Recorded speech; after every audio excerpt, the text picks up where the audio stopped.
The Mannhunters were once the warhounds of the Skjal, who used them in battle against the Akunai. Much like the Skjal, these feral apex were once living creatures before they fell under the influence of Noctis' resurrection. They were believed to be the very beasts the Akunai used as companions and guardians of their nation. Now they were used to slay the very souls they were brought up to protect. With decomposing skin and exposed body parts, these once noble Akinin now resembled the undead they now served. But unlike the Skjal, they seemed to possess no intellect, making them the perfect weapons of destruction. With the purpose of only serving their master, the Mannhunters were seen as terrifying creatures. They were relentless beasts, and alongside the Skjal, became a formidable force of death.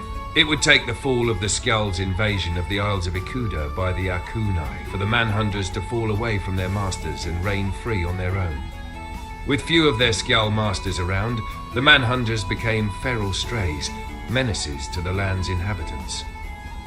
With mindless intent, they would kill and consume any life form they'd come across.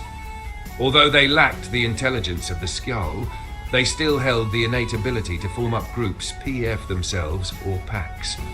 This would increase their chances of downing prey larger than themselves, which was considerable assuming they were still of apex origin. The reason behind this behavior was unknown, until it was documented by the Akunai that the Mannhunters were far more meticulous than perceived. Years later, they would be further observed by the Akunai, specifically of their hunting behaviors. Not only were they able to form hunting parties, but that their hunting strategies were similar to those of the Vulcan and other Kane-like species. The reason behind the Mannhunters' strange choice of prey was due to survival and territory for land from these larger apex predators. They were much smaller than the surrounding apex of Ikuda, but they were also much more uniformed and calculated, making taking territory easier for them. With the slaying of the apex creatures by the Mannhunters came the rising of more of their undead kind, thus spreading their kin across the land of Ikuda and well into Volraya. They could even dwell in the tropics of Layla. However, due to the warm climate, their remaining flesh would quickly decompose and fall away. This stark change in appearance would seem them a different species and quickly coin them the name the Gore, skeletal variants of their zombie-like counterparts. One of the most peculiar features about a Mannhunter would be its oblong-shaped head. While there are some with a more slender, traditional-shaped head much like the living Kane species, there have been sightings of different Mannhunters not of Kane origin. The typical Mannhunter has long, pointed ears that are usually pulled back on either side of the head or standing erect on top of the head.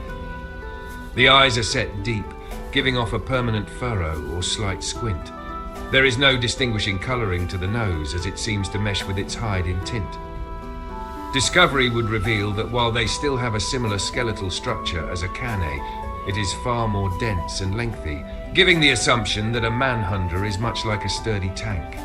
Perhaps it is because the skin of these hounds were very thin and sensitive with just an inch layer of fur, possibly due to decades of mange from their swampy environment. Rarely were there Mannhunters with full coats of fur.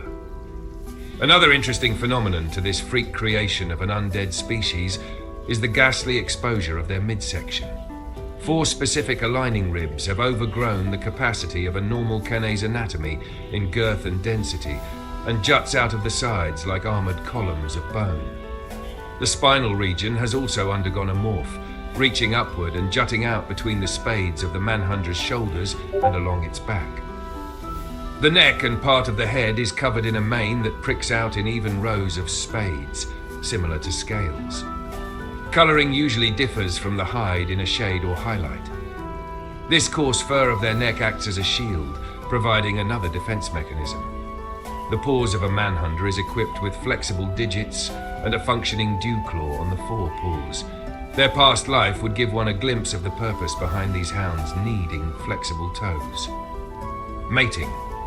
A male seeking to mate a female will oppose his weight on top of her and subdue her by grasping her sides with his dexterous digits, preventing escape.